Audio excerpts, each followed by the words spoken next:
अखण्डमण्डलाकारं व्याप्तं येन चराचरं तत्पदं दर्शितं येन तस्मै श्रीगुरुवे नमः। शङ्करं शङ्कराचार्यं केशवं बादरायणं शूद्रभाषकृतौ वन्ते भगवन्तौ पुनः पुनः। ईश्वरो गुरुरात्मेति मूर्तिभेदविभागिनि व्योमवद्यात्मदेहाय दक्षिणामूर्तये नमः। பவித்ர இந்திரியாணி நதிக்கரையில் அமர்ந்து கொண்டு மௌலி ஞானேஸ்வர் மகாராஜின் அருளால் ஏக்நாத் பாகவதம் இதுவரை 3வது சாப்டரில் 70 ஓவிகள் முடிந்துவிட்ட நிலையில் 71வது ஓவி இன்று நாம் காண வேண்டியது. ஸோ கடந்த 10-15 ஸ்லோகங்களாக மாயானா என்ன என்ற பெயரில் முழுமையான ஆத்ம தத்துவத்தை மறுபடியும் இந்த பக்தியிலேருந்து ஞானத்துக்கு ஷிஃப்ட் ஆயிடுச்சு. இந்த பாகவதம்ன்ற கிரந்தம் பக்தி கதைகளும் ஞானம் அமுதங்களும் மாறி மாறி வந்து கொண்டிருக்கும் ஒரு விஷயமாக அமைந்திருக்கின்றது. ஸோ கடந்த ஸ்லோகங்கள் அனைத்துமே முழுமையான ஞான தத்துவத்தை விளக்கும் ஒரு விஷயமாக அமைந்திருக்கின்றது. அதனுடைய கண்டினியூஷன் தான் இப்போ நம்ம படிக்க போகிறோம். படிக்கிறேன்.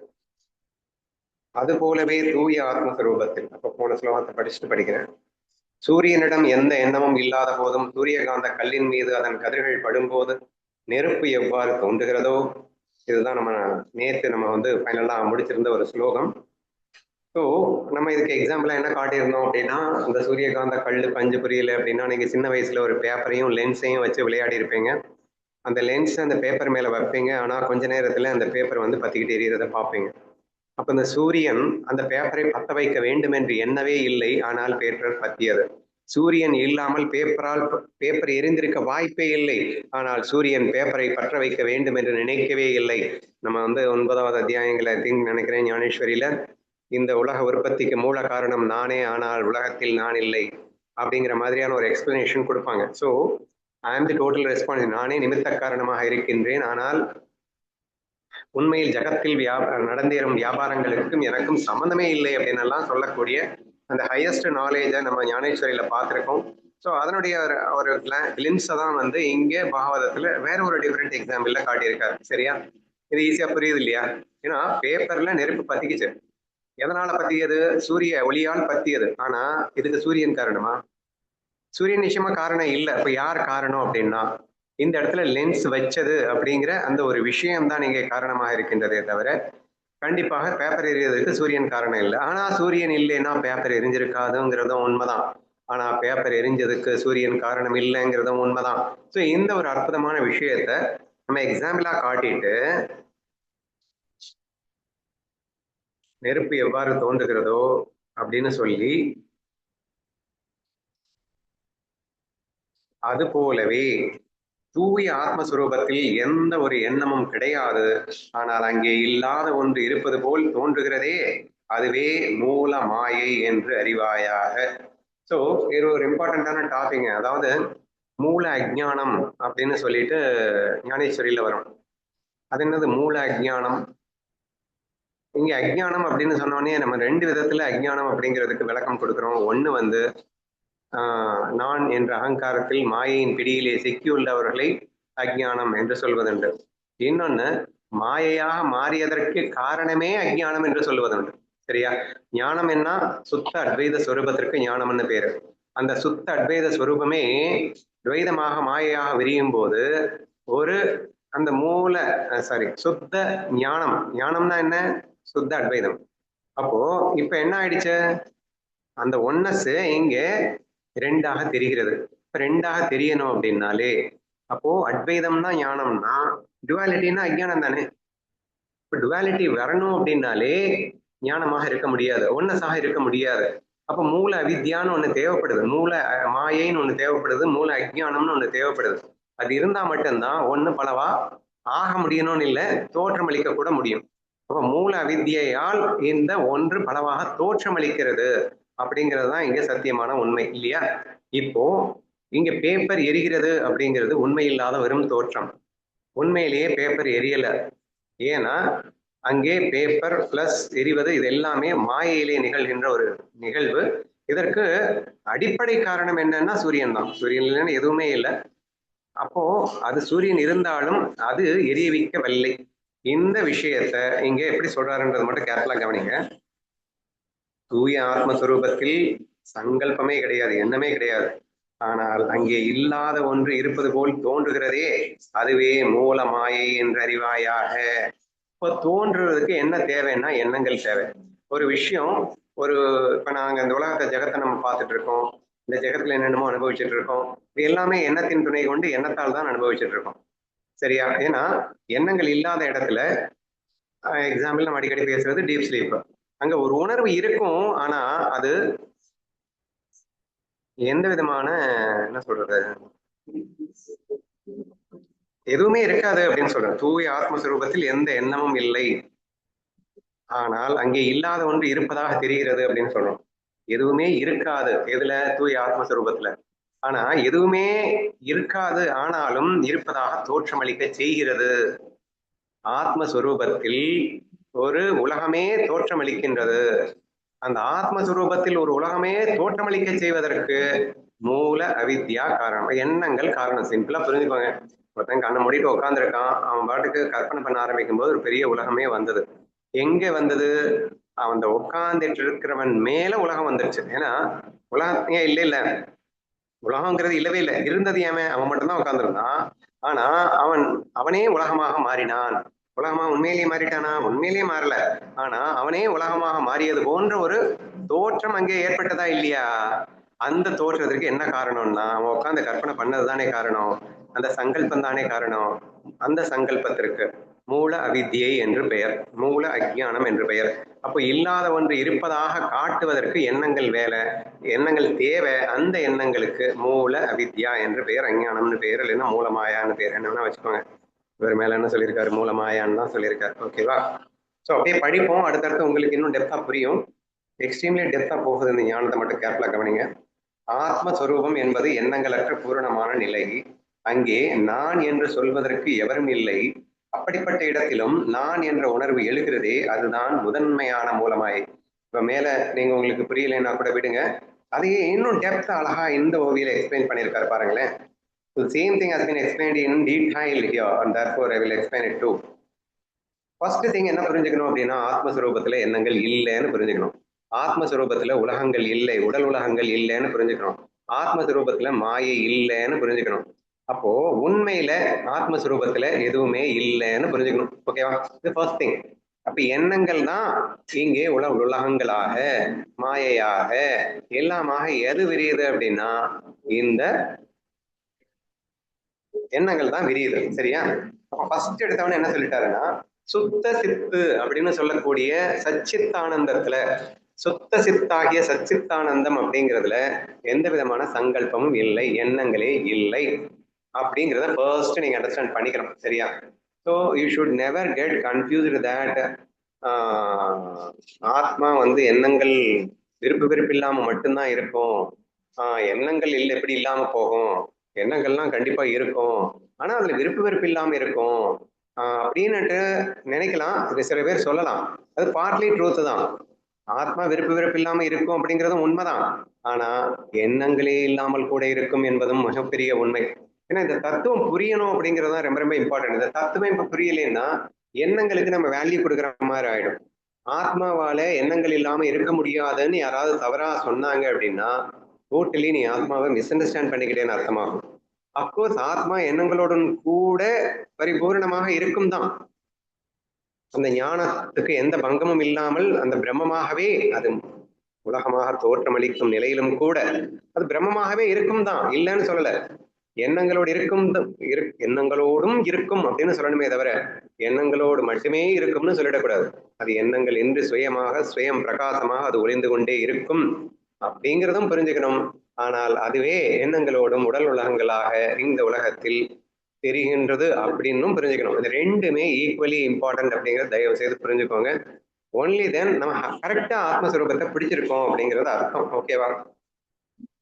ஸோ இது நான் சொல்லலை, நான் சொன்னா நம்ப மாட்டீங்க.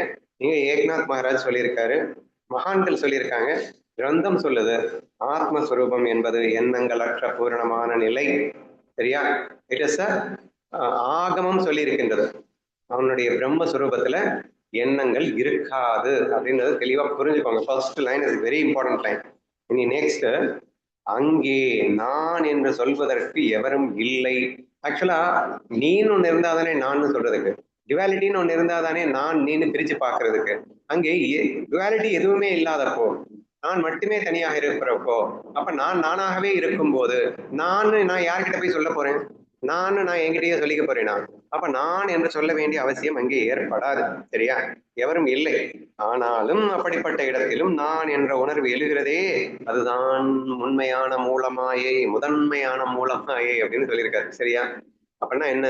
இந்த நான்கிற அந்த எண்ணம் எழுவதற்கு என்ன தேவைன்னா, மூல மாயை அப்படின்னா எண்ணங்கள் தேவை.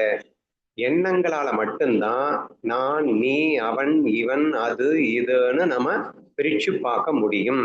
ஏன்னா எண்ணங்களால என்னை விட்டு தனியாக இரண்டாக ஒன்று இருப்பது போல, நல்லா புரிஞ்சுக்கோங்க, இருப்பது போல நான் தென்பட முடியும், ஒரு தோற்றமாக நான் வர முடியும். அப்ப அந்த மாயையில அப்கோர்ஸ் நான், நீ அந்த அவன், இவன், அது இதுன்னு எல்லாத்தையுமே பேசிக்கலாம். பட் உண்மையிலே கிடையாது. உண்மையில அங்கே சச்சித்தானந்த ஸ்வரூபம் மட்டுமே இருக்கிறது. அங்கே இரண்டாக எதுவுமே கிடையாது அப்படிங்கிற ட்ரூத் ஒரு புறம் இருந்தாலும், இங்கே நான் என்ற ஒன்று எழுவதற்கு முக்கிய காரணம் என்னன்னா, எண்ணங்கள் என்ற மூலமாயை. இங்க மூலமாயே நான் எண்ணங்கள் சொல்லிட்டு இருக்கேன். சரியா? அதுதான் முதன்மையான மூலமாயை. நான் என்ற உணர்வு எழுகிறதே. நான் என்ற உணர்வு எங்கிருந்து வந்துச்சு? அவங்க எண்ணங்கள்ல இருந்து தானே வந்துச்சு. அப்போ எண்ணங்களே இல்லாம நீ இருக்க, அந்த நானுக்கு இந்த எண்ணம் தேவையில்லை. டீப் ஸ்லீப்ல நீ இருக்க, அங்க நான் இருக்கிறேன் என்ற எண்ணம் தேவையில்லை. ஏன்னா அது அதுவாகவே இருக்கின்றது, சுயம் பிரகாசமாக ஒளிந்து கொண்டிருக்கிறது. அதை அறிவதற்கு இன்னொன்று தேவையில்லை. அறிவாகவே இருக்கின்றது, அறிதலாகவே இருக்கின்றது, உணர்வாகவே இருக்கின்றது. அப்படிங்கிற மாதிரி இருக்கும்போது, இப்போ நான் நீ என்ற பேதத்தோடு ஒரு உணர்வு எழுகிறது அப்படின்னு சொன்னா, அது மாயையில மட்டும்தான் எழ முடியும், எண்ணங்களால மட்டும்தான் முடியும். அதற்கு பெயர்தான் மூலமாயை என்று இந்த ஸ்லோகத்தில் தெளிவாக சொல்லப்பட்டிருக்கிறது. திரும்ப திரும்ப உங்களுக்கு சொல்லிட்டு இருக்கேங்க, பிரம்மம் சத்யா ஜெகத் மித்யா, பிரம்மமே ஜெகமாக இருக்கிறது. ஒரே ஒரு ரகசியத்தை காலையில அஷ்டாவக்ர கீதையிலையும் சரி, இங்க பாத்தீங்கன்னா ஏக்நாத் பாகவத்லயும் சரி, திருப்பி திருப்பி வெளுத்து வாங்கிட்டு இருக்காங்க அப்படிங்கிறது தானே உண்மையாக தெரிகிறது. சரியா? இப்ப இங்க என்ன சொல்லியிருக்கு? பிரம்மம் சத்தியம் ஃபர்ஸ்ட் லைன்ல சொல்லிட்டாரா? ஆத்மஸ்வரூபம் எண்ணங்களற்ற பூரணமான நிலை. ஆனால் அந்த பூரணத்திலே அந்த பிரம்மமே ஜகமாக, நான் நீயாக, மாயையாக விரிகிறது அப்படின்னு சொல்லணும்ல. ஸோ சுத்தி சுத்தி அந்த ஒரு வரி ஸ்லோகத்தை அத்வைதத்துல டிஃப்ரெண்டா நம்ம புரிஞ்சுக்கிறதுக்காக சொல்லப்பட்டு வருகிறது என்பதை உணர முயற்சி செய்யுங்கள். We will move on to the next movie. அந்த நான் எனும் உணர்விற்குள் ஒரு ஆசை பிறக்கிறது.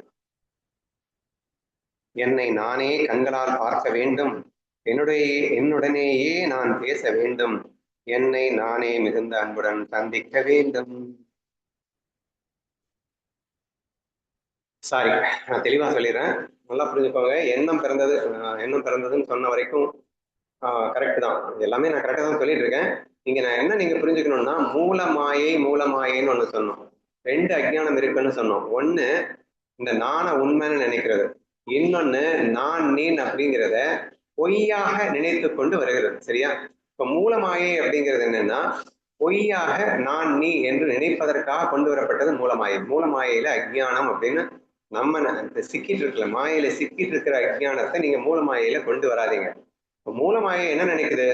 நான், எனக்கு மகா சக்தி இருக்கின்றது, அந்த சக்தியை கொண்டு கற்பனையாக என்னையே நானே, என்னிடத்தில் நான் சொல்லேன்ல ஐ லவ் மீ அப்படின்னு சொன்னா கிக் இல்ல, ஐ லவ் யூ அப்படின்னு சொன்னா கிக்கு.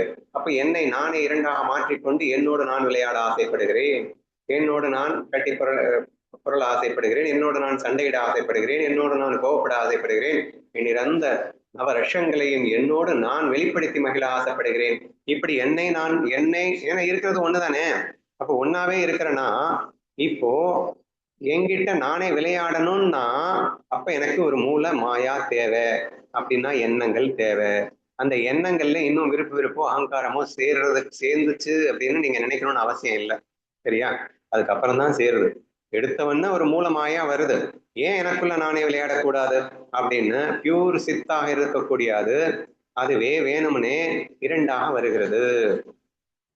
அது முக்குணங்கள் கலவையோட அது இரண்டாக வந்துடுச்சு அப்படிங்கிறதுனால அது இம்பியூர் ஆயிடுச்சா அப்படின்னா இம்பியூர் ஆயிடுச்சுன்னு சொல்ல வேண்டாம். ஏன்னா தெரிஞ்சுக்கிட்டு தானே வந்திருக்கு.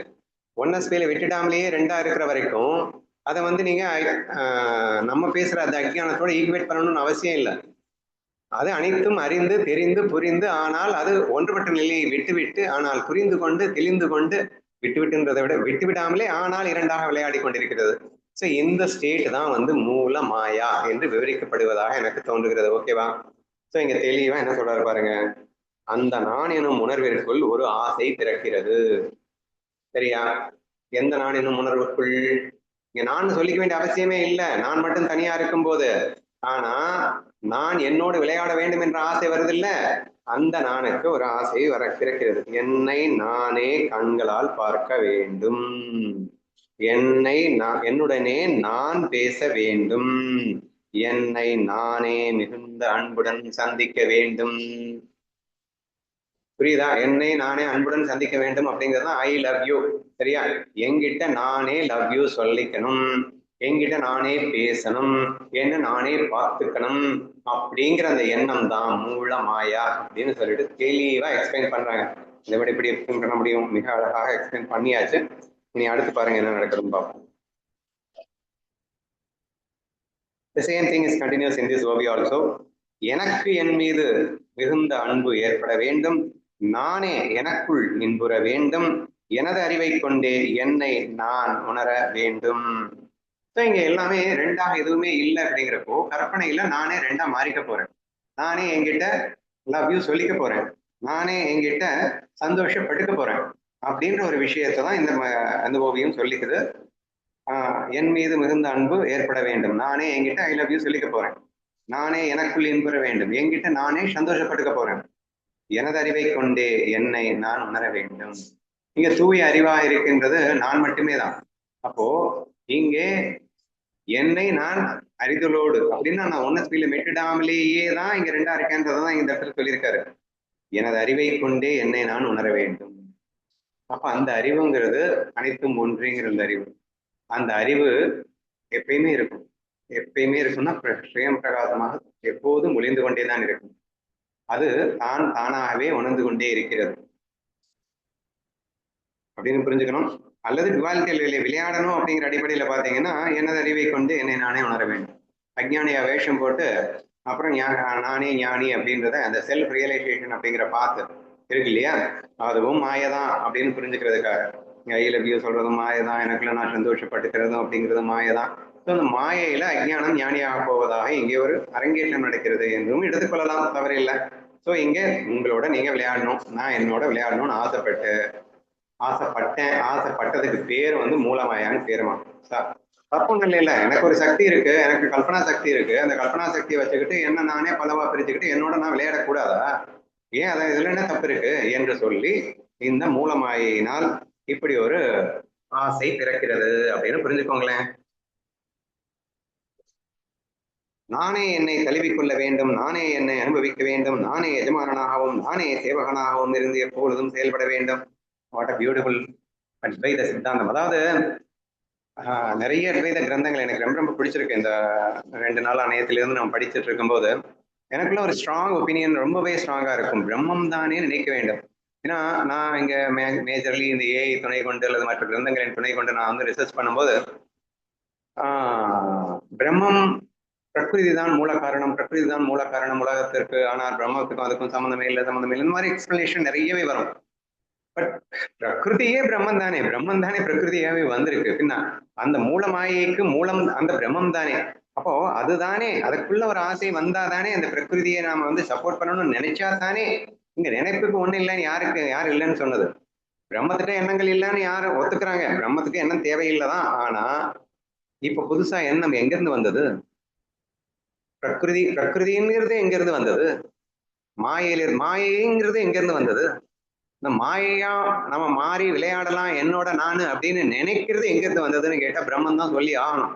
அது பல கிரந்தங்கள்ல வந்து கொஞ்சம் கன்ஃபியூஸ்டாவே அவங்க வந்து போட்டிருப்பாங்க. பட் நான் என்னுடைய நாலேஜ்ல எந்த தெளிவும் இல்லாம நான் உங்ககிட்ட சொல்லிட்டு இருக்கிறது பிரம்மத்தின் கல்பனை தான் உலகம், உங்களுடைய கல்பனை தான் இங்க உலகமா தெரியுது, நீங்க தான் பிரம்மம். இதை நான் வந்து தெளிவா தான் பேசிட்டு இருக்கேன். அது எனக்கு வந்து ஒரு ஆகமம் கிடைத்தது போல் நான் ஃபீல் பண்ணுகின்றேன். நேத்துல இருந்து ரொம்ப தெளிவா உங்கள் கல்பனையே இந்த உலகம்ங்கிறது ரொம்ப ஸ்ட்ராங்கா வந்து ஏக்நாத் மகாராஜ் எழுதியிருக்காரு. சரியா? நீங்க பாருங்களேன், என்னை நானே தழுவிக்கொள்ள வேண்டும். அப்போ ஃபர்ஸ்ட் இந்த மூல மாயை அப்படிங்கிறது, அதாவது எண்ணங்களே இல்லாத இடத்தில் எண்ணங்கள் உருவானது. அப்படிதான் ஆரம்பிக்கிறாரு. பிரம்மத்துக்கு எண்ணங்களே இல்லைன்னு சொல்லிட்டாரு. ஆனா அதில் நான் என்னை கட்டி தெளிவிக்க வேண்டும், ஆசைப்பட வேண்டும், என்னோட நான் கட்டிப்பட்டு இதெல்லாம் இந்த மாதிரி ஆசை உருவானது. எதுல உருவாயிருக்கு? எண்ணங்களே இல்லாத இடத்தில் உருவானது. அதற்கு பெயர் மாயா, அவ்வளவுதான். மூல மாயைங்கிறது அங்கிருந்து தான் ஸ்டார்ட் ஆச்சு அப்படின்றத ரொம்ப தெளிவா எக்ஸ்பிளைன் பண்ணியிருக்காங்க. என்னை நானே அனுபவிக்க வேண்டும், நானே எஜமானனாகவும் நானே சேவகனாகவும் இருந்து எப்போதும் செயல்பட வேண்டும். ஸோ இங்க கன்ஃபியூஷனே இல்லை பாருங்களேன். நானே எஜமானன் நானே சேவகன்னா இங்க லைக்ஸ் அண்ட் டிஸ்லைக்ஸ் வருமாங்க, ஏற்றத்தாழ்வு வருமாங்க. என்னை நானே கட்டித்தழுவ வேண்டும்னா இங்க என்னருக்கு அடிக்ஷன் வரப்போகுது? என்னை நான் அனுபவிச்சுட்டு இருக்கேன், நான் ஆல்ரெடி அனுபவிச்சுட்டு தான் இருக்கேன். இருந்தாலும் ஒரு பண்ணுக்காக மாயைக்காக நான் பிரிந்து அனுபவிக்க ரெண்டா இருக்கிற மாதிரி அந்த தோற்றம் அளித்துக் கொண்டு என்னோட நான் விளையாட போறேன். But when I have a strong understanding that I am everything, இங்கே அனைத்தும் நானே என்ற தெளிவு என்னிடத்தில் மிக தெளிவாக இருக்கும் போது எஜமானன் வேஷமாகவும் நானே இருக்கின்றேன், சேவக வேஷமாகவும் நானே இருக்கின்றேன். இங்கே எஜமானன் சேவக வேஷத்தை இரண்டாகவும் இருந்து அனுபவிப்பது நான் ஒருவனே என்ற தெளிவு மிக ஸ்ட்ராங்காக உங்களிடத்தில் இருக்குமே. ஆனால் மூல மாயா இருந்தாலும், மூல வித்யா இருந்தாலும், மூல அஜ்ஞானம் இருந்தாலும் உண்மையில் அது அஜ்ஞானம் கிடையாது. புரிஞ்சுக்க முடியுதா? ஏன்னா வந்து அஜ்ஞானத்தை ரெண்டா சொல்லுவாங்க, மூலமாயான்னு ஒண்ணு சொல்லுவாங்க. அது வந்து உண்மையில அஜ்ஞானம்னு நம்ம சொல்லணும்னு அவசியம் இல்லை. ஏன்னா அது ஜஸ்ட் மாயா வந்ததற்கு அதுக்கு ஒரு அவித்யை தேவைப்படுது. ஏன்னா ஒன்னஸ் ஃபீலுங்கிறது சத்தியம், அப்ப அசத்தியமா இருக்கு டுவாலிட்டி. அதனால அது அவித்யான்னு பேர் சொல்லப்பட்டது அப்படின்றத நம்ம எக்ஸ்பிளைன் பண்ணியிருக்கோம். பட் இது ரொம்ப ஸ்பஷ்டமாக மிக தெளிவாக இங்க ஏக்நாத் மகாராஜ் அதையே தான் வலியுறுத்தி கொண்டு போகின்றார். அடுத்து என்ன சொல்றாருன்றதை பார்க்கலாம். சோ இங்க மீண்டும் சொல்லப்பட்ட ஒரு விஷயம், ஆத்மஸ்வரூபம் எண்ணங்கள் அற்றதே, ஆனாலும் அந்த எண்ணங்களே சொல்றாங்க. இதுக்கு சொல்லு. இதுக்கு முன்னாடி நம்ம பார்த்தோம்ல, நானே என்னுடைய கற்பனை. கேக்குதாண்ணா? நல்லா கேக்குது, சொல்லுமா. கேக்கலையா உங்களுக்கு? இல்ல, நான் விட்டுதான் கேட்டுச்சு. இப்ப மொத்தமா கேட்கல. அண்ணா இப்ப கேக்குதாண்ணா? எனக்கு நல்லா கேக்குது. நான் பேசுறதுதான் உங்களுக்கு கேக்கலையா? சூப்பரா போயிட்டு இருக்கு. உங்களுக்கு கேக்கலையா? சரியா கேக்குது. ஆனா நீங்க கேக்குதுன்னா சுதா பேசுனதுதான் இப்ப கேட்கல. அண்ணா இப்ப கேக்குதாண்ணா? நல்லா கேக்குது, சொல்லுமா. சொல்ல வர்றத சொல்லுமா. அண்ணா இதுக்கு முன்னாடி நம்ம பார்த்தோம்ல, என்னுடைய கற்பனையே, என்னுடைய எண்ணங்களே கற்பனையே இந்த உலகம் அறியாமையினால் அப்படின்னு வந்தது இல்ல.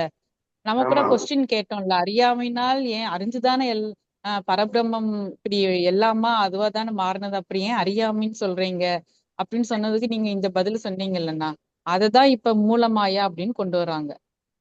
எக்ஸாக்ட்லி, அததான் நான் சந்தோஷமா பேசிட்டு இருக்கேன். உங்ககிட்ட அந்த சொன்ன விஷயத்த நான் அப்படிதான் புரிஞ்சுக்கிட்டேன். அந்த புரிஞ்சுக்கிட்ட விஷயத்த நான் அப்படியே சொன்னேன். இதுல ஸ்பஷ்டமாக அவர் அப்படியே கிரந்தத்துல எழுதி இருக்கிறது அப்படிங்கிறது எனக்கு இன்னும் கூட கொஞ்சம் பிளஷ்ஷா இருக்கு அப்படின்னு சொல்றேன். சரியா? நான் புரிந்து கொண்டது 100% சரிங்கிறது எனக்கு ஒரு கான்பிடன்ட் கிடைக்குது அப்படிங்கிற நான். ஓகேண்ணா ஓகேண்ணா, புரியுதுண்ணா.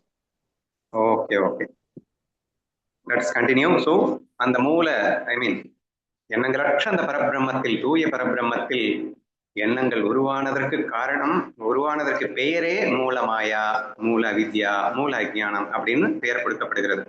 ஆனா இங்க பாத்தீங்கன்னா எங்க நம்ம அஜ்ஞானத்துக்கும் எதுக்கும் சம்மந்தமே இல்லை. இங்க ஆசை எப்படி உண்டாகுது? நானே எஜமானனாகவும் நானே சேவானாகவும் இருந்து என்னை நானே அனுபவிக்க வேண்டும், என்னை நானே கட்டி தழுவி கொள்ள வேண்டும். இது எப்படி வந்து நம்ம கிட்ட இருக்கிற அஜ்ஞானமா எப்படி மாறும்? ஏன்னா நான் வேற நீ வேற நினைச்சிட்டு இருக்கோம். நான் உன்னை அனுபவிக்க வேண்டும்னு சொல்லிட்டு இருக்கேன், நான் என்னை அனுபவிக்க வேண்டும் சொல்லிட்டு இருக்கேன். எனக்கு சேவகர்கள் பலர் வேண்டும் அப்படின்னு எனக்கு அவன் சேவை செய்ய வேண்டும்னு சொல்லிட்டு இருக்கேன், எனக்கு நான் சேவை செய்யணும்னு சொல்லிட்டு இருக்கேன். ஸோ தேர்ஃபோர் அந்த டிஃபரன்ஸ் அப்படிங்கிறத மேபி அடுத்தடுத்து அவர் சொல்லுவாருன்னு நினைக்கிறேன். Let us try to slowly understand பண்ணிக்க ட்ரை பண்ணுவோம். இப்போதைக்கு நான் அடுத்த வகுப்புக்கு போறேன். நீண்ட கைகளுடைய மன்னனே கேள், இறைவனுக்குள் எழுந்த இத்தகைய எண்ணமே பஞ்சபூதங்களாகவும் இந்த உலக பொருட்களாகவும் உருவெடுத்தது. வா, சூப்பர். சோ தெளிவா இப்போ இன்னும் ஸ்பஷ்டமாக மிக தெளிவாகவே அவர் சொல்லிவிட்டார். பிரம்மம் அப்படிங்கிறதுக்கு பதிலாக இறைவன்ற ஒரு வார்த்தை யூஸ் பண்ணியிருக்காங்க, அவ்வளவுதான் டிஃபரன்ஸ். ஸோ இங்கே நீண்ட கைகளுடைய மன்னனே, இறைவனுக்குள் எழுந்த இத்தகைய எண்ணமே அப்படின்னா மூல அவித்யால மூல அஜ்ஞானத்துல உண்மையான அஜ்ஞானம் இல்லைன்றதை தெரிஞ்சுக்கோங்க. Just for the sake of பண்ணுக்காக ஒன்றோடு விளையாடி கொள்வதற்காக ஒரு விளையாட்டை நடத்தலாம்ங்கிற எண்ணம் தான் இங்க வந்திருக்கு. சரியா? இறைவனுக்குள் எழுந்த இத்தகைய எண்ணமே பஞ்சபூதங்களாகவும் இந்த உலக பொருட்களாகவும் உருவெடுத்தது. சரியா? ஈஸ்வரமாயா அப்படிங்கிற மாதிரி நமக்கு நம்ம இதுவரைக்கும் நம்ம படிச்ச அந்த கிரந்தங்களின் அடிப்படையில இந்த இடத்துல மூல அவித்யா என்பதை கிட்டத்தட்ட ஈஸ்வரமாயா என்ற ஒரு விஷயத்தோட அழகா லிங்க் பண்ணி பேசுறதா எனக்கு புரியுது. ஓகேவா? ஸோ இங்க என்ன சொல்லியிருக்காரு? இறைவனுக்குள் எழுந்த இத்தகைய எண்ணமே அப்படின்னு சொல்லிட்டாரு. பிரம்மே தான் இறைவனாவும் இருக்கு, பிரம்மே தான் ஜீவனாவும் இருக்கு, பிரம்மே தான் எல்லாமா இருக்கு. there is no doubt in that. இங்க ஏன் இறைவன் போட்டாரு அப்படின்னு கேட்கணும்னு அவசியம் இல்லை. எண்ணம் எழுந்தவுடன் அந்த பிரம்மத்திற்கு இறைவன் பேர் மாறிடுச்சுன்னு வச்சுக்கோங்களேன். ஏன்னா பிரம்மத்தை நம்ம எப்படி டிஃபைன் பண்ணுவோம்? மாயையே இல்லாத இடத்திற்கு பிரம்மம்னு வச்சுக்கோங்க. மாயைக்குள்ள அப்படின்னு வரும்போது இறைவன் ஜீவன் வச்சுக்கோங்க. இப்படிதான் நம்ம டிஸ்கஸ் பண்ணியிருக்கோம். ஏன்னா we have to differentiate with the pure பரபிரம்மா, அதாவது மாயை கடந்த நிலையில் அப்படின்னு ஒரு பேர் கொடுக்கணும். மாயையில் இருக்கின்ற நிலையில் அப்போ ஒரு பேர் கொடுக்க வேண்டியது இருக்கு. அப்போ மாயை கடந்த நிலையில் இருக்கிறதுக்கு பரபிரம்மம்னு பேர் கொடுத்துட்டா, அதுவே மாயைக்குள்ள என்ட்ரி ஆகும்போது மூல அவித்யா மூலமா தான் என்ட்ரி ஆக முடியும். அந்த மூல அவித்யா அப்படிங்கிறது ஈஸ்வர மாயான்னு டிக்ளேர் பண்றாரு. அப்போ ஈஸ்வரனின் இறைவனுக்குள் எழுந்த இத்தகைய எண்ணமே பஞ்சபூதங்களாகவும் உலக பொருட்களாகவும் உருவெடுத்தது. ஸோ தெளிவா ஓரளவு புரிஞ்சிருக்கும்னு நினைக்கிறேன். Let's continue. இதன் மூலமே 4 வருணங்கள், 4 பிறப்பு முறைகள், 4 யுகங்கள், 4 வாக்குகள், 4 புருஷார்த்தங்கள் என அனைத்தும் விரிவாக படைக்கப்பட்டன. ஓகேனா? So it's very easy to understand. நல்லா புரிஞ்சுக்கோங்க. நம்ம ஏற்கனவே அடிக்கடி என்ன டிஸ்கஸ் பண்ணுவோம்னா ஈஸ்வரமாயா ஜீவமாயான்னு அடிக்கடி டிஸ்கஸ் பண்ணியிருக்கோம். இங்கே மூல அவித்யைக்கு ஈஸ்வரமாயா என்ற ஒரு டெஃபினேஷனோட எக்ஸ்பிளனேஷன் போய் கொண்டிருக்கின்றது. ஆனா அதுல நம்ம என்ன சொல்லியிருக்கோம் அப்படின்னா, பஞ்சபூதங்களாகவும் 84 லட்சம் பிறப்புகளாகவும் படைத்ததோடு இறைவனின் வேலை முடிந்தது. பிறகு இந்த ஜீவகல்பனைக்கு ஏற்ப ஆட்டுபவனாக அவன் மாறி விடுவான். இது நம்ம படிச்சது. சரியா? அதெல்லாம் அப்படியே கண்டினியூ ஏக்நாத் பாகவத்துல ரெஃப்ளெக்ட் ஆகுதான் அப்படிங்கிறத பார்க்கலாம். ஆர்வமா கவனிச்சுட்டே வாங்க. இப்ப என்ன சொல்லப்பட்டிருக்கு அப்படின்னா, 4 வருணங்கள். என்னென்ன 4 வருணங்கள்?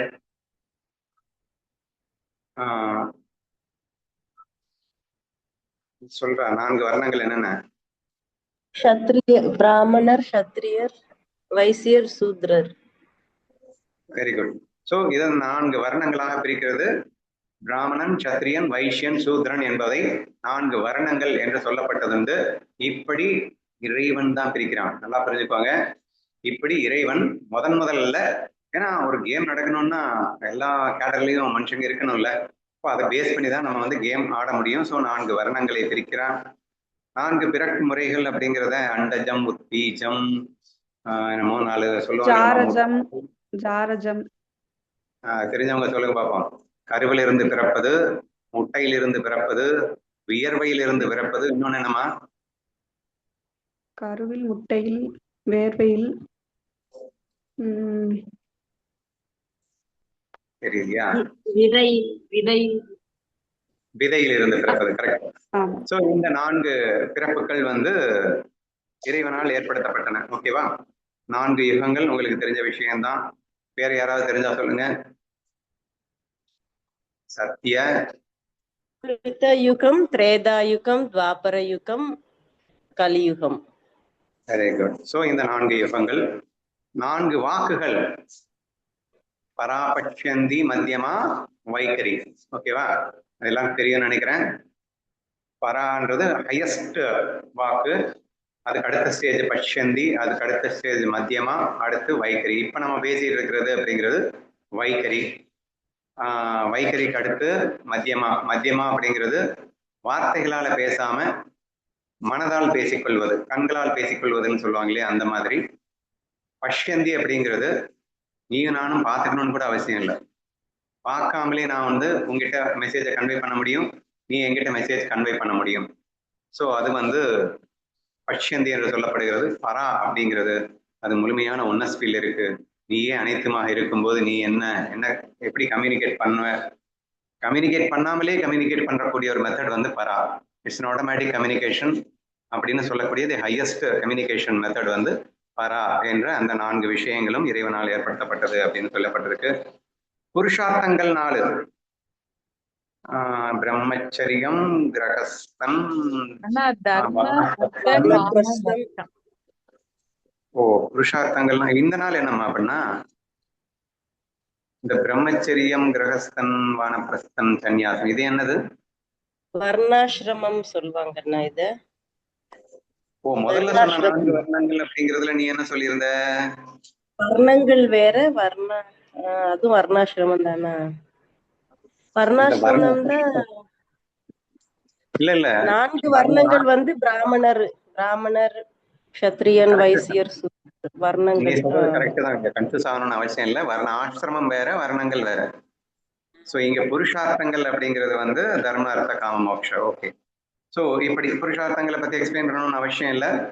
சோ தர்மத்தோடு நீ பொருளீட்டி, அர்த்தம்னா பொருளீட்ட வேண்டும். ஸோ தர்மத்தோடு பொருளீற்றி, காமம்னா ஆசைகளை அனுபவித்துக் கொண்டு பின்பு நீ மோட்ச நிலையை அடைய வேண்டும் என்ற ஒரு படிப்படியான ஸ்டெப்ஸ் இறைவன் ஒரு ஜீவன் மோட்சம் அடைவதற்கு கொடுக்கப்பட்ட 4 புருஷார்த்தங்கள் என்று சொல்லப்படுவதுண்டு. ஸோ இது எல்லாமே வந்து விரிவாக இறைவன் படைத்தான் அப்படின்னு அந்த மூலமாயில படைக்கப்பட்ட அந்த விஷயங்களை பத்தி இவ்வளவு நேரம் எக்ஸ்பிளைன் பண்ணியிருக்காங்க. அடுத்த ஸ்லோகத்துல என்ன சொல்றாங்கன்னு பார்ப்போம். அப்கோர்ஸ் இறைவன் என்னென்ன படைச்சான்னா முக்குணங்களை படைத்தது இறைவன் நான் அடிக்கடி சொல்லியிருக்கேன். ஸோ அது இங்க வருது. முக்குணங்களை சத்வரஜஸ்தமஸ் கொண்டு அந்த எண்ணமானது 3 உலகங்களை உருவாக்கியது. காண்பவன் காட்சி காணப்படும் பொருள் என்னும் திரிபுடி அமைப்பை உருவாக்கி கர்மங்களையும் 3 வகையாக பிரித்தது. ஸோ நெக்ஸ்ட் என்ன படைக்கப்பட்டது? முக்குணங்கள் படைக்கப்பட்டது. முக்குணங்கள் படைக்கப்பட்டவுடன் அந்த எண்ணமானது, நீங்க நல்லா புரிஞ்சுக்கணும், இந்த எண்ணம் தான் 3 உலகங்களையும் உருவாக்கியது. ஆக்சுவலா வந்து 9 லோகங்கள் சொல்லுவாங்க.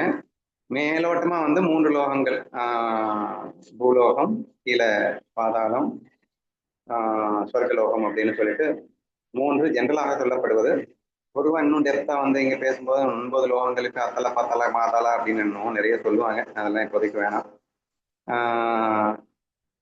கொண்டு அந்த எண்ணமானது 3 உலகங்களை உருவாக்கியது. காண்பவன் காட்சி காணப்படும் பொருள் என்னும் திரிபுடி அமைப்பை உருவாக்கி கர்மங்களையும் 3 வகையாக பிரித்தது.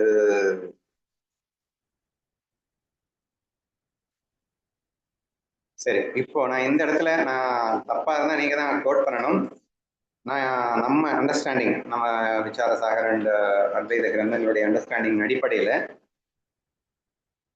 முக்குணங்களை உருவாக்கியது வரைக்கும் நம்ம வந்து என்ன சொல்லுவோம்னா ஈஸ்வரனுடைய படைப்புன்னு சொல்லுவோம். ஆனா அந்த முக்குணங்கள்ல எந்த குணத்துல நான் இருந்துகிட்டு நான் என்னவா இந்த உலகமா எப்படி இருக்க போறேன் அப்படிங்கிறது எல்லாமே, இந்த உலக படைப்பு அப்படிங்கிறது இந்த எண்ணங்களின் அடிப்படையில தான் உருவாகுது அப்படிங்கிற ஒரு விஷயம் சொல்லியிருக்கோம். இப்ப இந்த இடத்துல முக்குணங்களை கொண்டு அந்த எண்ணமானது ஃபர்ஸ்ட் இந்த எண்ணமானதுன்னா முதல்ல உருவான அந்த எண்ணம் இருக்கு இல்லையா, இந்த ஈஸ்வரனுக்கு தோணிச்சு இல்லையா, இப்ப அந்த எண்ணமானது இங்கே 3 உலகங்களை உருவாக்கியதுன்னு வந்திருக்கு. காண்பவன் காட்சி காணப்படும் பொருள் என்னும் திரிபுடி அமைப்பை உருவாக்கி கர்மங்களையும் 3 வகையாக பிரித்தது. சரி, அப்படியே நெக்ஸ்ட் ஸ்லோகத்தை படிச்சுட்டு நம்ம கண்டினியூ பண்ணுவோம். இப்போ ஸ்டெப் பை ஸ்டெப்பா எப்படி வந்து இந்த மாயா உலகம் படைக்கப்பட்டது அப்படிங்கிற எக்ஸ்பிளனேஷன் தான் வந்து கொண்டிருக்கிறது. பிரம்மம் மட்டும்தான் இருந்தது. அந்த பிரம்மத்துல இந்த நான் என்னோடு விளையாட வேண்டும் என்ற ஒரு ஆசை உண்டாச்சு. அந்த ஆசை எப்படி பல்கி பலவிதமாக பிரிகிறது அப்படிங்கிற வரைக்கும் இப்போ வந்திருக்கு. நெக்ஸ்ட் படிக்கிறேன். இவ்வாறு அந்த ஒரே ஒரு எண்ணம் பலவாக பெருகி திரிகிறது. ஆனால் இத்தனை பிரிவுகளுக்கு மத்தியிலும் அந்த ஒரே ஒரு உண்மை பொருள் சிதையாமல் பூரணமாகவே இருக்கிறது. குயவன் செய்யும் ஒவ்வொரு பானைக்குள்ளும் ஆகாயம் எவ்வாறு இயல்பாகவே இருக்கிறதோ அதுபோலவே அனைத்து பொருட்களுக்குள்ளும் இறைவன் எப்பொழுதும் நிறைந்திருக்கின்றான். மன்னனே, உபநிதங்கள் சொல்வது என்னவென்றால் தனியாக இருக்க அவனுக்கு பிடிக்கவில்லை. ஏகாக்கி நாரணதே, இந்த எண்ணமே இறைவனிடம் 2 என்ற தோற்றத்தை உண்டாக்கியது. சுருக்கமாக சொன்னால் அந்த ஒன்றே பலவாக தோன்றி பஞ்சபூதங்களாக உருவெடுப்பது. மன்னனே, இதுவே இறைவனின் மாயை என்று உறுதியாக அறிந்து கொள். சரி, நம்ம அப்படியே கண்டினியூ பண்ணுவோம். ஏன்னா எக்ஸ்பிளனேஷன் வந்து நான் எங்கேயாவது ஜீவமாயாவை இன்ட்ரடியூஸ் பண்றாரு அப்படிங்கிறதுனால தான் அப்படியே கண்டினியூஸா பண்ணிட்டு போனேன். இந்த அடுத்த 4 ஸ்லோகங்கள் வரைக்கும் கூட மிக தெளிவாக ஈஸ்வர மாயை வர்ணிக்கப்படுவதாகவே நான் நினைக்கின்றேன். சரியா? இப்போ இதுவரைக்கும் பார்த்தோம் 4 புருஷார்த்தங்கள் என அனைத்தும் விரிவாக படைக்கப்பட்டன. அப்புறம் முக்குணங்கள் கொண்ட அந்த எண்ணமானது 3 உலகங்களை உருவாக்கியது. காண்பவன் காட்சி காணப்படும் பொருள் எண்ணம் திரிபுடி அமைப்பை உருவாக்கி கர்மங்களையும் 3 வகையாக பிரித்தது. 3 வகையான கர்மங்கள் என்னன்னு கேட்காதீங்க. அதுல சத்துவ ரஜோ தமோ ஏத்த மாதிரி 3 கர்மங்கள் நம்ம படிச்சிருக்கோம். கர்மம் 3 வகைப்படும் அந்த குணங்களுக்கு ஏற்றாப்படி அப்படின்னு சொல்லிட்டு. அண்ணா கர்ம வந்து சஞ்சித கர்ம பிராரப்த கர்ம ஆகாமிய கர்ம இதான 3 கர்மாக்கள். ஓ, இது இந்த இடத்துல வந்து அது வரும் அப்படின்னு நினைக்கிறியா? கர்மங்களையும் 3 வகையாக சுதா, இந்த இடத்துல கர்மங்கள் 3 வகையாக பிரிக்கப்படுவது அப்படிங்கறத என்ன எடுத்துக்கலாம்னு சொல்லு. ஆனா கர்மம் 3 வகைகள் சொல்லும் போது சஞ்சிதம் பிராரப்தம் ஆகாமியம் தான் வரும். 3 குணங்கள் சொன்னாதான் நம்ம வந்து சத்துவ ரஜஸ் தமஸ் எடுப்போம். இல்ல, அதுல இருந்துதான் இது வந்திருக்குன்னு சொல்லியிருக்காருல்ல.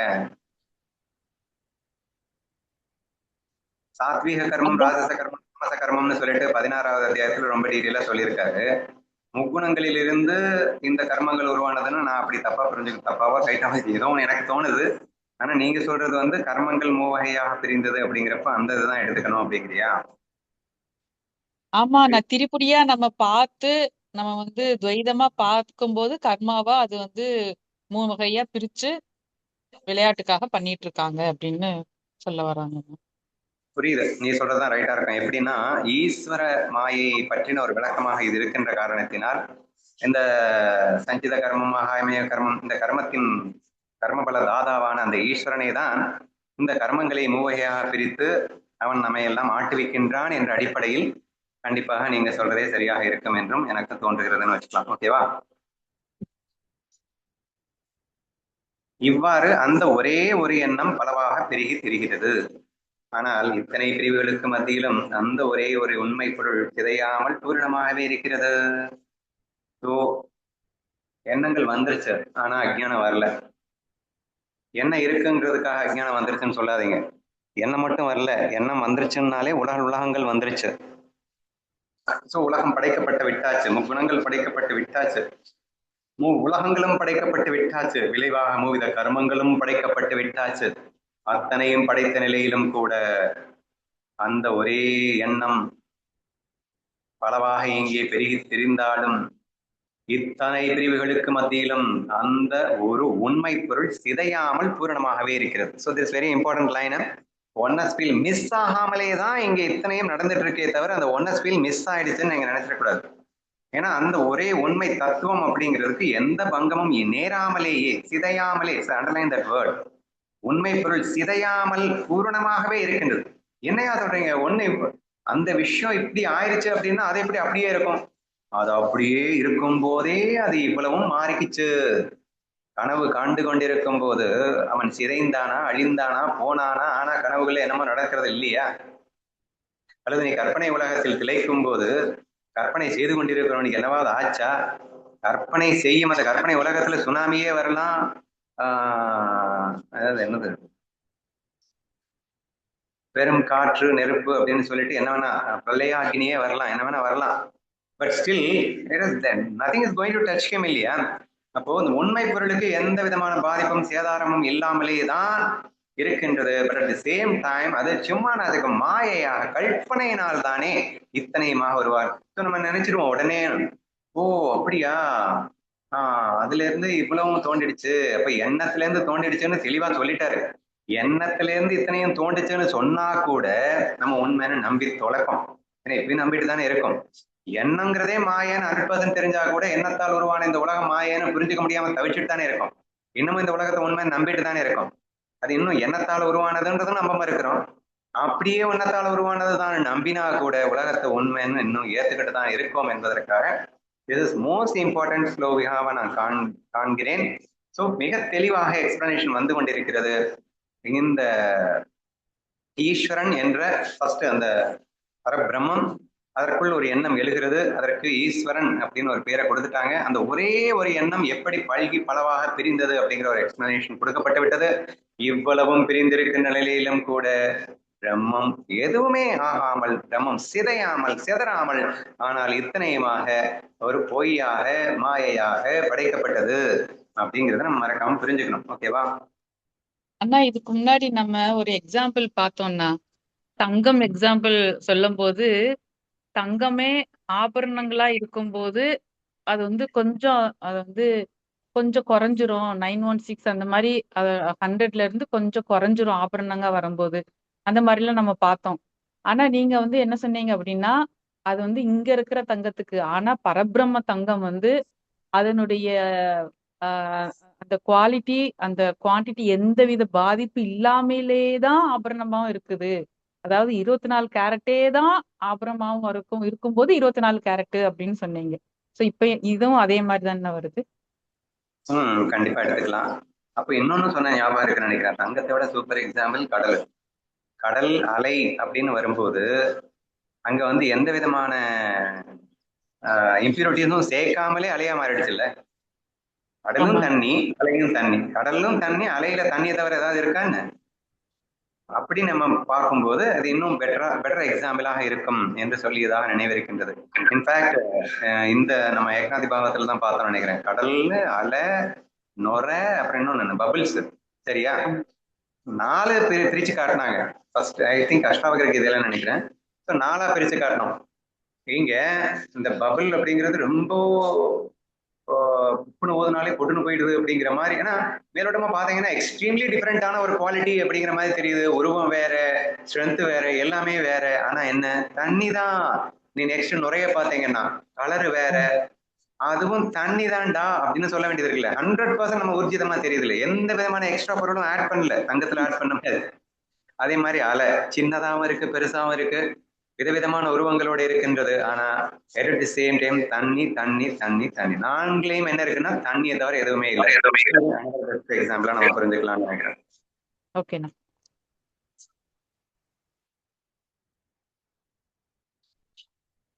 குயவன் செய்யும் ஒவ்வொரு பானைக்குள்ளும் ஆகாயம் எவ்வாறு இயல்பாகவே இருக்கிறதோ அதுபோலவே அனைத்து பொருட்களுக்குள்ளும் இறைவன் எப்பொழுதும் நிறைந்திருக்கின்றான். ஸோ இட் இஸ் அப்சல்யூட்லி கிருஷ்ணாபில மேட்ச் பண்ணிக்கோங்க. ஏன்னா அந்த பாகவதம் அப்படிங்கிறது முழுக்க முழுக்க ஞானம் அப்படிங்கிறத பக்தியின் வாயிலாக புரட்டக்கூடிய அற்புதமான கிரந்தம். இன்ஃபேக்ட் நேற்று தானே, ஆமா இன்னைக்கா நேற்று தான் நாராயணதாதா மகாராஜ் பார்க்கணும்னு சொல்லியிருந்தாங்க. 2-3 பேர் வந்திருக்காங்க ஆசீர்வாதம் வாங்கணுன்றதுக்காக. நம்ம போயிருக்கும்போது ஒரு கேள்வி நானே கேட்டேன். நான் ஒரு கேள்வி கேட்டேன், அந்த பையன் ஒரு கேள்வி கேட்டான். எனக்கு அன்வான்ட் தாட்ஸ் எல்லாம் வந்துகிட்டே இருக்கு, அதை எப்படி கண்ட்ரோல் பண்றது அப்படின்னு ஒரு கேள்வி கேட்கப்பட்டது. நான் என்ன கேள்வி கேட்டேன்னா, மகாராஜ் உலகம் கல்பனையால் ஆனதுன்னு தெளிவா ஏக்நாத் பாகவதத்துல ஏக்நாத் மகாராஜ் வந்து அவ்வளோ ஸ்பஷ்டமா கிளியர் கட்டா எக்ஸ்பிளைன் பண்ணிட்டாரு. அப்போ ஒரு கற்பனையால் தோற்றுவிக்கப்பட்ட அந்த உலகத்துக்குள்ள எப்படிங்க உண்மை பொருள் சிக்கும்? நம்ம 2 நாளைக்கு முன்னாடி கிளாஸ்ல 1.5 கிளாஸ்ல டிஸ்கஸ் பண்ணியிருக்கோம்னு நினைக்கிறேன். நேற்று தான் நினைக்கிறேன் இல்லையா? நேற்று தானே டிஸ்கஸ் பண்ணோம். அது எப்படி நான் மாயைக்குள்ள நான் சிக்குவேன் என்ற ஒரு கேள்வியெல்லாம் நம்ம கேட்டோம் அப்படின்னு நினைக்கிறேன் இல்லையா? ஸோ அந்த கேள்வியை தான் அவர்கிட்ட கேட்டேன். எப்படி மகாராஜ், அதாவது கல்பனா அப்படின்னு ஆயிடுச்சு, உலகம் கல்பனைன்னு ஆயிடுச்சு, நான் பண்ண கல்பனைன்னு ஆயிடுச்சு, நான் பண்ண கற்பனையில நான் எப்படி மகாராஜ் சிக்க முடியும் அப்படின்னு கேட்டேன். சரியா? அவர் மகாராஜ் சூப்பரா சொன்னாரு, நீ பண்ண கற்பனை தான், நீ கற்பனை பண்ணதான் உலகமா தெரியுது அப்படின்னு புரிஞ்சுக்கிட்டவன் கூட சிக்கிட்டு தான்டா இருக்கான் அப்படின்னாரு. அதுதான் மகாராஜ் எனக்கே கன்ஃபியூஷனா இருக்கு. இப்ப எனக்கு இதெல்லாம் தெரிஞ்சதுக்கு அப்புறம் நான் சிக்கிறேன் அப்படின்னா அது எப்படி வாய்ப்பே இல்லையே மகாராஜ் அப்படின்னா.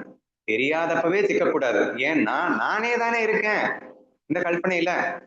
எல்லாமுமாக கல்பனையாக நான் செய்த கல்பனை, நானே தான் எல்லாமாக இருக்கின்றேன். அதுல ஒண்ணுல எப்படி நான் சிக்க முடியும்? சான்ஸே இல்லை. எப்போ? ஏன்னா இந்த உண்மையை யாராலையும் மறக்கவும் முடியாது, மறுக்கவும் முடியாது. என்ன நானே மறக்கிறதுன்றது சான்ஸே இல்லைன்னு அடிக்கடி நம்ம டிஸ்கஸ் பண்ணியிருக்கோம் இல்லையா? என்னை நான் மறக்கவும் முடியாது, என்னை நான் மறுக்கவும் முடியாதெல்லாம் ரொம்பவே நம்ம டிஸ்கஸ் பண்ணியிருக்கோம். அதுவே சான்சஸ் இல்லை.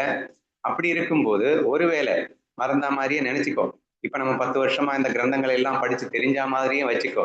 தெரிஞ்சதுக்கு அப்புறமும் சிக்குவாங்க அப்படின்னு சொன்னாரு மகாராஜ். சரியா? அதுதான் மகராஜ் ஆச்சரியமா இருக்கு, எப்படி அப்படின்னு கேட்டேன். அவங்க என்ன வழக்கம் போல சொன்னதை சொல்லிட்டாங்க, நான் சுதா சொன்ன மாதிரி. இங்கதான்ப்பா சித்தம் சுத்தம் அப்படிங்கிற வேலை அப்படிங்கிறது இங்க இருக்கு. So that's the matter here. Eknath பாகவதத்தினுடைய ஸ்பெஷாலிட்டியே என்னன்னா, சித்தத்தை சுத்தம் செய்வதற்கான அற்புதமான கிரந்தம் இது. ஞானம் தெரிஞ்சவன் படிக்கணும். ஏன்னா அவனுக்கு ஞானம் வந்ததுக்கு அப்புறமும் அனுபவம் வரலன்னா அவன் ஏக்நாத் பாகவதத்தை படிச்சான்னா ஞான அனுபவம் வந்துடும். அது எப்படி சொல்றீங்க? ஞானம் புரிஞ்சதுக்கு அப்புறம் அனுபவம் வரல, இதுதான் நம்ம கொஸ்டின் பேசிட்டு இருக்கோம். ஏன் கற்பனை தான் இதுன்னு தெரிஞ்சதுக்கு அப்புறம் நான் எப்படி சிக்கினேன்? ஆனா சிக்கிட்டு இருக்கு. சரியா? அப்ப அனைத்தும் தெரிந்து உணர்ந்த பிறகும் கூட மாயில சிக்க முடியுமா அப்படின்னு நம்ம கேள்வி கேட்கிறோம். ஆனா உணர்ந்தவனும் சிக்கி கொண்டிருக்கின்றான்றதை பாக்குறோம், அனுபவபூர்வமா பார்த்துட்டு இருக்கோம். அதற்கு ஒரு தீர்வு தர வேண்டும் என்பதற்காக உருவாக்கப்பட்டதுதான் இந்த கிரந்தம். அப்போ இந்த பக்தி கிரந்தம் என்பது ஞான கிரந்தம் தான், ஆனால் ஞானத்தை அனுபவமாக்கக்கூடிய கிரந்தம். ஏனென்றால் பக்தியோடு இங்கே கொடுக்கப்படுகிறதுன்னு வச்சுக்கோங்களேன். நான் கிருஷ்ணா ஃபீல்ல படித்து நம்ம சொல்லிக்கிட்டே இருப்போம், கண்ணனா பாருங்க கண்ணனா பாருங்க, எல்லாத்தையும் கண்ணனா பாருங்க அப்படிங்கிற ஒரு விஷயத்த நம்ம சொல்லிக்கிட்டே இருப்போம் இல்லையா? அதுதான் கிட்டத்தட்ட இந்த கிரந்தத்துல முழுமையாக வலியுறுத்தப்படுவது அப்படின்னு சொன்னார். அவர் என்ன சொன்னார் அப்படின்னா, ஏக்நாத் பாகவதம் அப்படிங்கிறது ஏக்நாத் இல்ல, டோட்டலா பாகவதம் அப்படிங்கிறது உருவாக்கப்பட்டதன் நோக்கமே இந்த குறையை தீர்ப்பதற்காகத்தான். அப்போ அப்படின்னு கேட்டேன். அதுக்கு என்ன சொன்னாருன்னா, நீ கேட்டதுக்கு சொல்யூஷன் பாகவதம் அப்படின்னா பக்தி. சோ பக்தி ஒன்றே இந்த பிரச்சனைக்கு தீர்வு. சோ அனைத்தும் உணர்ந்தும் தெரிந்த பிறகும் கூட நான் இன்னும் அஞ்ஞானத்தில் சிக்கிக் கொண்டிருக்கின்றேன் என்றால், அனுபவம் பெறவில்லை என்றால் உன்னிடத்தில் பக்தி இல்லை என்று அர்த்தமாகிறது. ஆனால் பாகவதத்தை புரிந்து கொண்டான், பக்தியை வளர்த்து கொண்டவன் இந்த பிரச்சனையிலிருந்து சுலபமாக மீண்டு வந்து விடுகிறான் அப்படிங்கிற மாதிரி ஒரு ஆன்சர் கொடுத்துட்டாருன்னு வச்சுக்கோங்களேன். அவன் கேட்ட கேள்விக்கு அதே தான் சொல்றாரு. அன்வான்ட் தாட்ஸ் எல்லாம் ஓடிக்கிட்டே இருக்கு, நான் வேண்டாம்னு நினைச்சாலும் அது பாட்டு போடுது, நான் என்ன செய்யறது? பேசாம நாமஸ்மரணம் பண்றா. ரெண்டாவது, அனைத்தும் கண்ணன்ற ரேஞ்சுக்கு திங்க் பண்ண முடிஞ்சா திங்க் பண்ண, ஆனா அதுக்கு கூட வழி இல்லைன்னா நீ ஃபர்ஸ்ட் ஸ்டெப்பா நாமஸ்மரணே பண்ண. ஏன்னா கிருஷ்ணா ஃபீல் இருந்து எக்ஸ்ட்ரீம் நாலேஜ் அது இருந்தது அப்படின்னா எல்லாத்தையுமே நம்ம ஜெயிச்சிடலாம் தான். ஆனா அதுக்கே ஒரு பக்குவம் வேணுமா? அதுக்கு நாமஸ்மரணத்தை பண்ணிக்கிட்டே இருந்தாதான் முதல்ல அன்வான்ட் தாட்ஸ் நின்று இந்த அனைத்தும் கண்ணன்கிற உணர்வே ஏற்படுமா. அனைத்தும் கண்ணன் உணர்வு வந்தாதானே கிருஷ்ணா ஃபீல்ல ஜெயிக்கிறதுக்கு. அப்ப கிருஷ்ணா ஃபீல்ல ஜெயிக்கும் போது எனக்குள்ள ஈகோ வர்றதுக்கு வாய்ப்பு இல்லை, நான் அனுபவமாகவே மாறிவிடுவேன் என்ற ஒரு விஷயத்தை நேற்று அவர் பகிர்ந்து கொண்டது எனக்கு ஞாபகம் வருகிறது. ஸோ அதை இங்க ஜஸ்ட் நான் ஷேர் பண்றேன். சரியா? இங்க எனக்கு என்ன தோணுதுன்னா, அதை இன்சிஸ்ட் பண்றாரோ அப்படின்னு எனக்கு தோணுது. உயவன் செய்யும் ஒவ்வொரு பானைக்குள்ளும் ஆகாயம் எவ்வாறு இயல்பாக இருக்கிறதோ அது போலவே அனைத்து பொருட்களுக்குள்ளும் இறைவன் எப்பொழுதும் நிறைந்திருக்கின்றான்.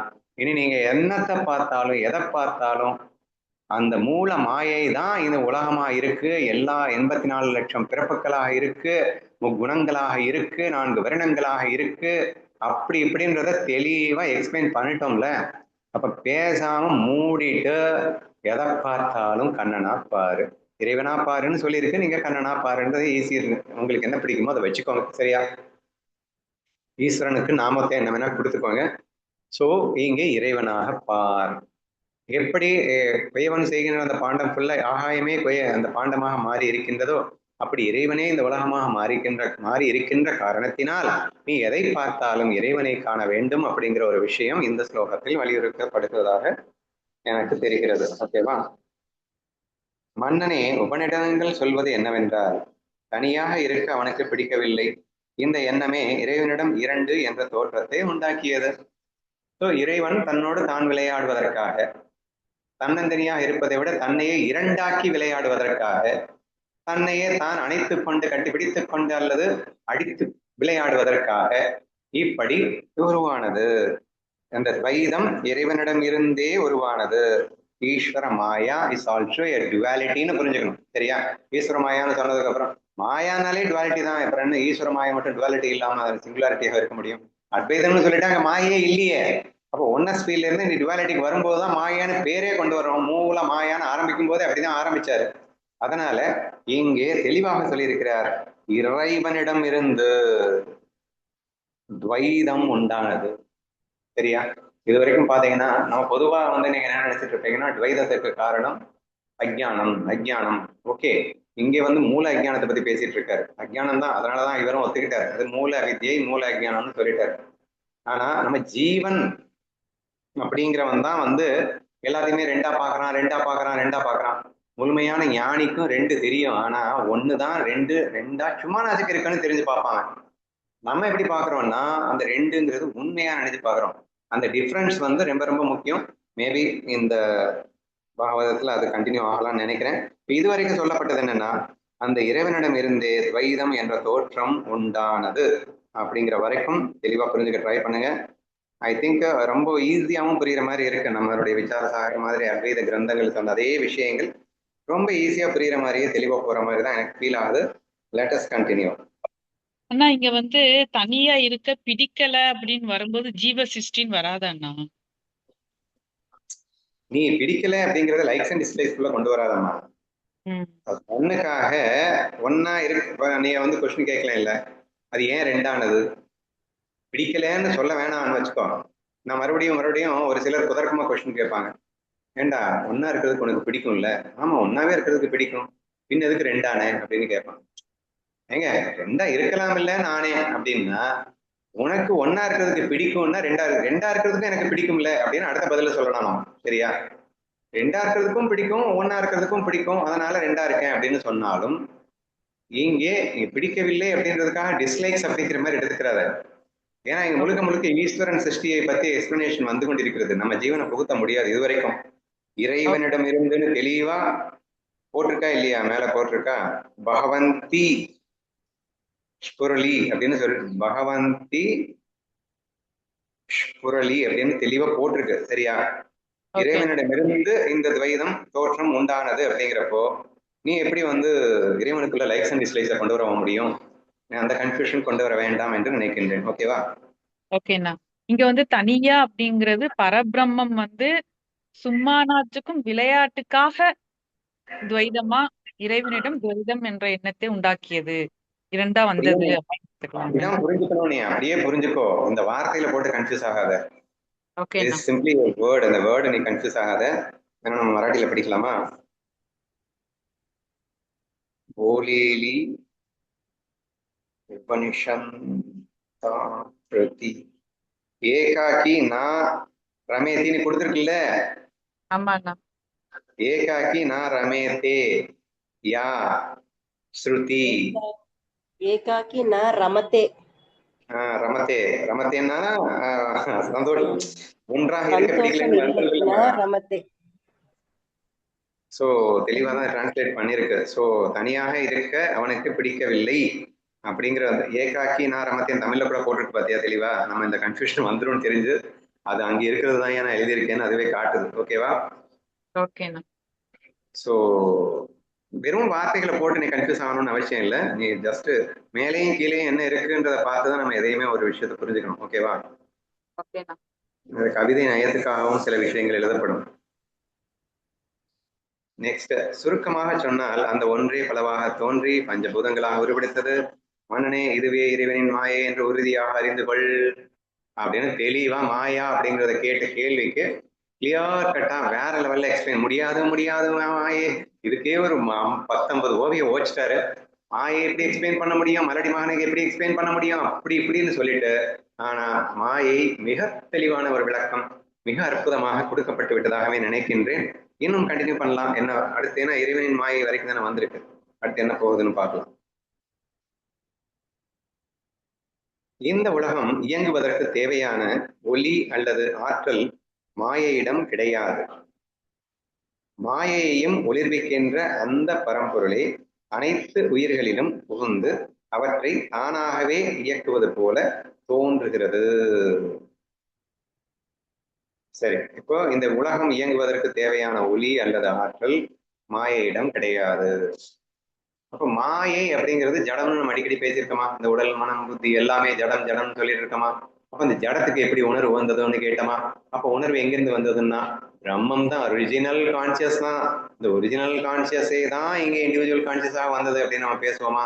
இங்கே இறைவன் சொல்லப்பட்டிருக்கு, அவ்வளவுதான், வேற ஒண்ணும் இல்லை. பிகாஸ் தி ஒரிஜினல் கான்சியஸ்னஸ் அப்படிங்கிறது பரபிரம்மத்துக்கும் சொல்லலாம். அந்த பரபிரம்மம் ஈஸ்வரா கான்சியஸாக வரும்போதும் கூட it is a single consciousness தான். அதனாலதான் அடிக்கடி பிரம்மத்துக்கும் ஈஸ்வரனுக்கும் பெருசா டிஃபரன்ஸே நம்ம காட்ட முடியாம இருக்கும். ஒன்லி டிஃபரன்ஸ் இது உருவத்தோட இருக்கும், அது உருவம் இல்லாம இருக்கும். இங்க உருவத்தோட இருந்தா கூட விஸ்வரூபம்ங்கிற தோற்றத்தோட இருக்கும், அதுக்குன்னு தனி உருவம் கிடையாதுன்றது வேற தனியா இருக்கு, அதையும் புரிஞ்சுக்கோங்க. ஈஸ்வரனுக்கு உருவம் இருக்குன்னு நினைச்சுக்கிறேன், நம்மள மாதிரி உருவம் நினைச்சிடக்கூடாது. நீங்க தான் அழகா இந்த சுதா சொல்லுவாளே, ஈஸ்வரனுடைய உருவத்தை பத்தி எக்ஸ்பிளைன் பண்ணும்போது என்னோட நம்ம சொல்லவே இல்லடா, சொல்றியா? சமஷ்டி மனம், சமஷ்டி உடல், சமஷ்டி இதெல்லாம் சேர்ந்ததுதான் ஈஸ்வரன் அப்படின்னு என்னமோ எக்ஸ்பிளைன் பண்ணவே இல்லை, ஞாபகம் இருக்கா? இங்க இருக்கக்கூடிய எல்லா விஸ்வரூபம் தான், சிம்பிளா சொல்லணும்னா இந்த உலகத்தில் உள்ள எல்லா உடம்புகளையும் வந்து கண்ணனுடைய ஒரு அங்கமாக நீ பார்க்க வேண்டும் அப்படின்னு எழுதியிருப்பாங்க. சரியா? ஈஸ்வரனுடைய உருவத்தை வர்ணிக்க சொன்னா எப்படி வர்ணிப்பாங்கன்னா, இந்த உலகத்தில் உள்ள எல்லா ஜீவராசிகளையும் கண்ணனுடைய ஒரு அங்கமாக நீ இணைத்து பார்த்தால் அப்போ ஒரு பெரிய உடம்பு ஒண்ணு வரும்ல, அந்த உடம்பு ஈஸ்வரனுடைய உடம்பு அப்படின்னு சொல்லப்படும்.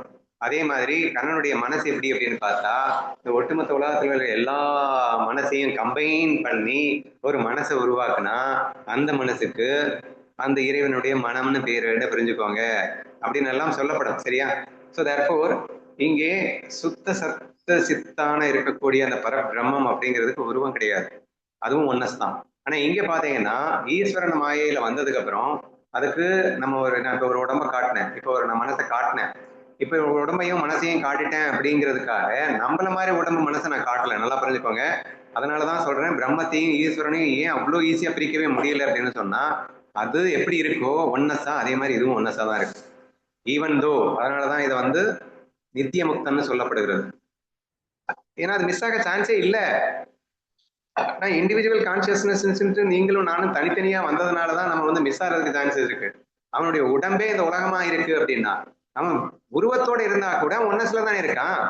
அவன் மனசு அப்படிங்கிறது ஒரே மனசா தானே இருக்கு, உடம்பு ஒரே உடம்பா தானே இருக்கு, அங்க ஒன்ன தவிர எதுவுமே இல்லையே ஈஸ்வரனுக்கு. சோ தேர்ஃபோர் அவன் நித்திய முக்தன், அவனுக்கு அறியாமை ஏற்பட சான்ஸே இல்லை என்றெல்லாம் சொல்லப்படுகிறது. அதனாலதான் அவனுக்கு சாத்விக் மைண்ட்னு சொல்லிடுவாங்க. சரியா? சோ தேர்ஃபோர் இங்க கன்ஃபியூஸ் ஆகணும்னு அவசியம் இல்லை. இந்த உலகம் இயங்குவதற்கு தேவையான ஒளி அல்லது ஆற்றல் மாயிடம் கிடையாது. அப்போ இந்த உடல் உலகங்கள் இது எல்லாமே வந்து ஜடமாக படைக்கப்பட்டாலும் மாயையும் ஒளிர்விக்கின்ற அந்த பரம்பொருளே அனைத்து உயிர்களிலும் புகுந்து அவற்றை தானாகவே இயக்குவது போல் தோன்றுகிறது. இப்போ இந்த உலகத்துல இருக்கக்கூடிய எல்லா இயக்கமும் நானேன்னு சேர்ந்து சொல்லிட்டார். ஓகேவா? இயக்கமும் நானேன்னு சொல்லும் போது நீங்க நேம்ல வந்து கொஞ்சம் கன்ஃபியூஸ் ஆயிடாதீங்க. ஏன்னா நம்ம வந்து பிரம்மத்தை பத்தி பேசும்போது அக்கர்த்தான்னு சொல்லுவோம், இங்க வந்து இறைவன் தான் அனைத்தையும் இயக்குகின்றான் அப்படின்னு சொல்லுவோம். என்னையா அக்கர்த்தான்னு சொல்றேன் கர்த்தான்னு சொல்றேன்ல, நேம்ல கன்ஃபியூஸ் ஆக வேணாம். இது டிஃபரன்ஷியேட் பண்ணி புரிஞ்சுக்கிறதுக்காக நம்ம அந்த அத்வைத கிரந்தங்கள்ல அப்படி படிச்சோம். இங்க வந்து முழுமையான பாகவத கிரந்தம் அப்படிங்கிறதுனால இங்கே பிரம்மத்தை ஈஸ்வரனாக அவர் சிருஷ்டித்து விடுகின்றார். சரியா? அப்போ ஈஸ்வரன் அப்படிங்கிறவன் கர்மபல தாதாவா இருப்பான், அவன் தான் எல்லாத்தையும் இயக்கிட்டு வேற இருப்பான். அதனாலே இங்கே இயங்குகிறது என்ற வார்த்தை வந்த உடனே அப்படின்னு எதுக்கு பிரம்மத்தை கர்த்தா சொன்னீங்கன்ற கன்ஃபியூஷனுக்கு வராதிங்க. ஏன்னா நமக்கு ரொம்ப தெளிவா தெரியும், பக்தியும் தெரியும் ஞானமும் தெரியும். பக்தியும் கிளியர் கட்டா நம்ம அண்டர்ஸ்டாண்ட் பண்ணி வச்சிருக்கோம் கிருஷ்ணா ஃபீல்ட்ல, இப்போ ஞானத்தையும் புரிஞ்சு வச்சுக்கிட்டாச்சு. அதனால நமக்கு இந்த மாதிரியான குழப்பங்கள் வர வாய்ப்பே இல்லை என்பதை மட்டும் புரிந்து கொள்ளுங்கள். ஓகேவா? எந்த கண்டெக்ஸ்ட்ல எந்த ஒரு இன்டென்ஷன்ல அது எழுதப்படுகிறதுன்னு புரிஞ்சுக்கிட்டீங்கன்னா அது கன்ஃபியூஷன் வராது. சரி, அப்போ இந்த உலக இயக்கத்திற்கு தேவையான ஒளி என்றது ஆற்றல் மாயை கிட்ட இல்லை, அப்ப யார்கிட்ட இருக்கு? அந்த பரம்பொருளை கிட்டேயே தான் இருக்கு. இங்க பரம்பொருளை இறைவனாக வர்ணித்து பேசுகிறான்றதை புரிஞ்சுக்கோங்க. மாயை ஒளிர்விக்கின்ற அந்த பரம்பொருளை அனைத்து உயிர்களிலும் புகுந்து அவற்றை தானாகவே இயக்குவது போல் தோற்றத்தை அளிக்கின்றது. இவன் தான் இயக்குறான், ஆனா அவனால் இயங்குற மாதிரி ஒரு தோற்றம் தென்படுகிறது. ஆனால் இயக்குவது யார்? அந்த பரம்பொருளே என்று இங்கே குறிப்பிடப்பட்டுள்ளது. நீங்கள் இயக்குவதை ஈஸ்வரன் என்று எடுத்துக்கொண்டால் ஒரு கன்ஃபியூஷனும் இருக்காது. ஓகே தானே சுதா?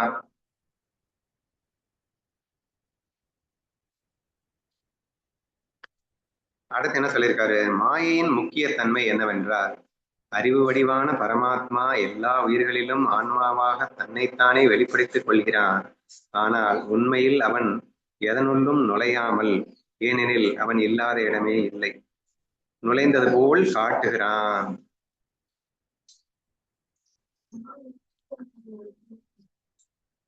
ஏற்கனவே சொன்ன அந்த ஒரு ஓவியம் தான் டிஃப்ரெண்டா எக்ஸ்பிளைன் பண்ணியிருக்காங்க.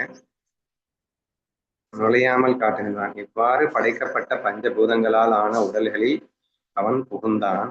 தன்னை மனம் மற்றும் 10 இந்திரியங்களாக பிரித்துக் கொண்டு முக்குணங்களை அனுபவிக்க தொடங்கினான்.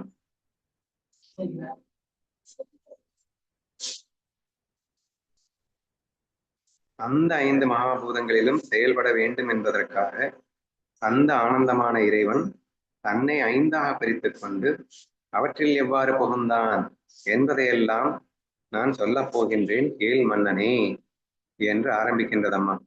ஸோ நான் இதை வந்து ரொம்ப டீட்டெயிலாக நாளைக்கு எக்ஸ்பிளைன் பண்றேன், நமக்கு டைம் ஆயிடுச்சு. So I have to explain it from 84th ஓவி. ஓகேவா? Please note it down. 84th நான் முதலே படிச்சுட்டு வரேன். நான் வந்து ரொம்ப கொஞ்சம் திமிரு பிடிச்சு போயிட்டு எல்லாம் நமக்கு தெரியும்ல அப்படின்னு வந்துட்டேன். So if I read it once before அப்படின்னா அடுத்தடுத்த ஓவிகளையும் முதலே படிக்கும்போது தான் எக்ஸாக்ட்லி அதில் என்ன சொல்ல வராங்க அப்படின்றத நம்மளால புரிஞ்சுக்க முடியும்.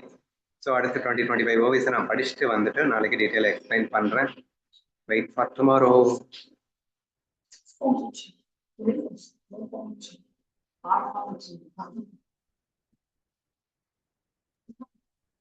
தேங்க்யூண்ணா.